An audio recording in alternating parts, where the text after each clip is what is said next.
Nodira, tez kela qoling. Davlat kirlaringizni olib chiqing demayman. Mizdikkina suvda darrov chayib qoqib yoyingchi. Xo'p bo'ladi. Voy, Nodir, men muzdek suvda kir yuvasan, tasha, muzdek suv. Onajon aytiladi dadasi. Olib kelma bunda, tasha, jinnimisan, muzdek suvda bo'ladimi? Voy, men aytuvdim, nima unaqasan? Mizdik suvda mag'zavasi yaxshi ketadi. Tavba.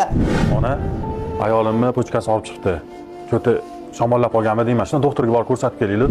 Voy, ey, bitta shu mizdik suvga kir yuvganiga shamollab qopdilarmi?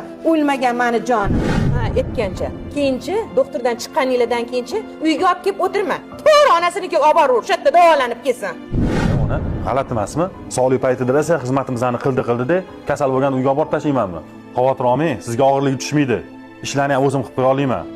Ba'zi bir erkaklarga o'xshab nomard ishini qilmayman, ona. Hurmatli qaynanajonlar, men Instagramda juda ham ko'p ko'raman. Ko'p qaynanalar kelinlariga zulm qilayotgan ekan. Shunchalik kichkina qiz bilan murosa madora qilish shunchalik qiyinmi? Axir o'zinglarni ham bir kelinlik paytinglarni bir eslab ko'ringlar.